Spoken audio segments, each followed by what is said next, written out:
سے بار بار یہ اعلان ہو رہا،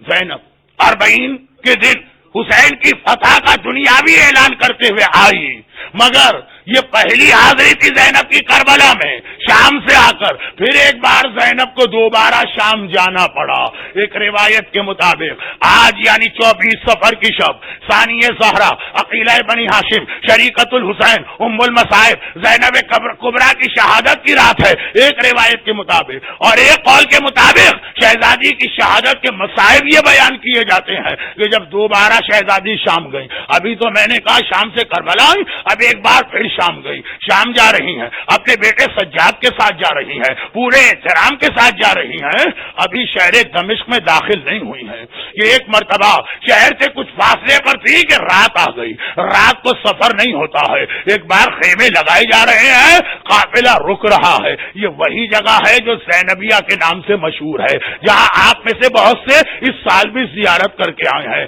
وہاں پہ قافلہ رکا۔ آج وہ شہر کا حصہ، اس وقت وہ شہر کی دیوار سے بھی باہر کا علاقہ تھا، شام ہوتے ہی شہر دمشق کے دروازے بند ہو گئے، قافلہ روکا گیا، خیمے لگائے گئے، ساری بیویاں اپنے خیموں میں گئیں۔ ایک بار زینب نے سجاد کو بلایا، جب کربلا میں خیمے لگائے گئے تھے تو زینب نے حسین کو بلایا تھا۔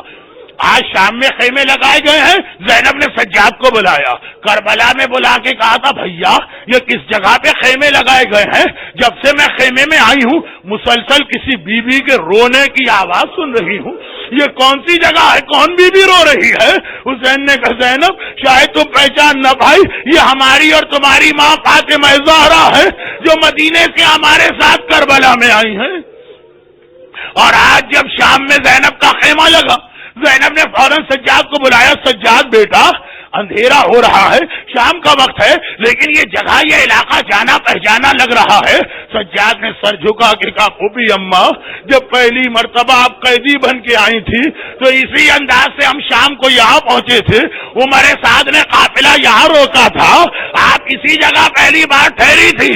زینب نے سنا ارے یہ وہی جگہ ہے، گھبرا کے باہر آ گئی، کیونکہ زینب کو ایک بات یاد تھی، گھبرا کے باہر آ گئی۔ زیارت خالی کربلا کی نہیں ہوتی ہے، یہ بھی زیارت کا حصہ ہے۔ گھبرا کے باہر آ گئی بیٹا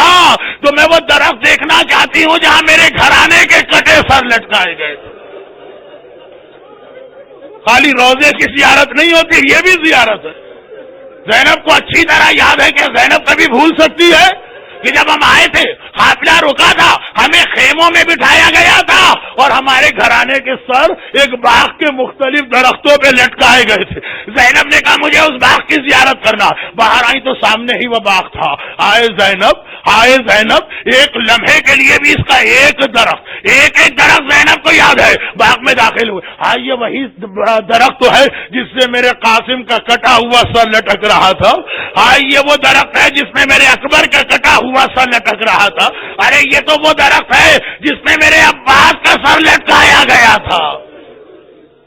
عباس کا سر واحد سر تھا جو پورے سفر میں نو کے نیزہ پہ تو بلند نہ ہو سکا،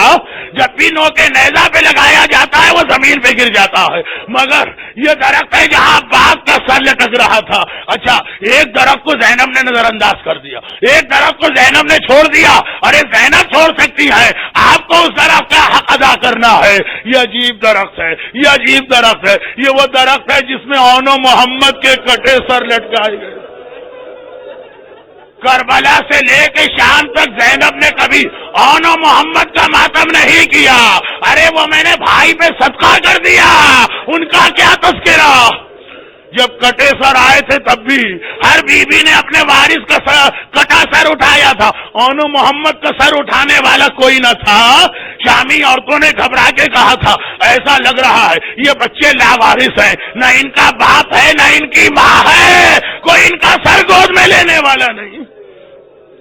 اور آج بھی زینب نے اون و محمد کے کٹے سر جس درخت سے لٹکائے تھے اسے نظر انداز کر کے آگے بڑھی، درمیان میں وہ بڑا درخت نظر آیا، بس زینب کی نگاہ پڑی، بے اختیار کہا ہائے میرا ماں جایا، ارے یہ وہی درخت تو ہے جہاں میرے بھائی کا کٹا سر بالوں سے باندھ کے لٹکایا گیا۔ بس زینب کی نگاہ پڑی۔ آپ خالی سن رہے ہیں اور مجھ جیسے طالب علم کی زبانی سواب سے برداشت نہیں ہو رہا، زینب تو ہاتھ سے دیکھتی ہے، ارے بس درخت کو دیکھا، علی کی بیٹی نے فریاد کی، ارے میرا بھیا، اور غش کھا کے گر پڑی، اور جو گری تو ایک نہر کے اندر جو باغ میں پانی لے کے آ رہی، باغبان نے دیکھا پانی رک گیا، وہ ایک مرتبہ تلاش میں چلا بجا، کیا دیکھا، ایک ضعیفہ پوری چادر اور حجاب کے ساتھ اس نہر کے اندر غشی کے عالم میں ہے، سامنے قافلہ نظر آ رہا، اسے اندازہ ہے کہ یہ قافلے سے آئی ہے، مگر شامی ہے نا، ایک بار بیلچہ اٹھاتا ہے، اس طرح سے میری شہزادی کے سر پہ بیلچہ مارا، ادھر زینب کے سر سے خون کا فوارہ بلند ہوا، کیوں نہ ہو، زینب علی کی بیٹی ہے نا، اگر باپ ابن ملجم کی تلوار سر پہ کھا کے شہید ہوا تو بیٹی کے سر پہ بھی بیلچہ لگا، خون کا فوارہ بلند ہوا، بہت دیر ہو گئی، پھوپھی اماں نہیں آئی، سجاد پھوپھی کو ڈھونڈتا ہوا چلا، باغ میں داخل ہوا، ایک بار جھک کے پھوپھی کا ہاتھ تھاما، ارے پھوپھی دنیا میں نہیں ہے، جھکا میرا مولا، پھوپھی کو ہاتھوں میں اٹھایا، بس ایک جملہ کہہ کے بات ختم کرتا ہوں، اور ایک جملہ اپنے اندازے سے کہتا ہوں، پہلا جملہ یہ ہے کہ عزاداروں، حسین نے بہت لاشیں اٹھا، کربلا کے میدان میں میرا مظلوم آقا 57 سال کی عمر، 3 دن کا بھوکا پیاسا، صبح سے شام تک لاشیں اٹھا رہا، لیکن وہ سارے لاشیں مردوں کے لاشیں تھے، اکبر کا لاشا تھا نا، قاسم کا لاشا تھا نا، اور محمد کا لاشا، ہائے میرا مظلوم آقا سجاد، لاشیں تو اٹھائے، لیکن کبھی زندان شام میں ننھی بہن سکینہ کا لاشا، کبھی شہر مدینہ کی بارش میں ماں رباب کا لاشا، اور آج زینبیہ میں پھوپھی زینب کا لاشا لے کے چلے۔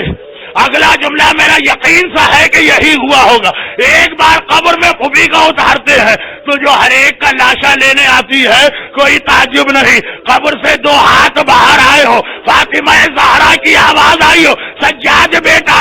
کل زندان شام میں نے تجھ سے سکینہ کا لاشا لیا تھا، لا آج میری بیٹی زینب ارے میرے حوالے کر دے، زینب کی ماں زینب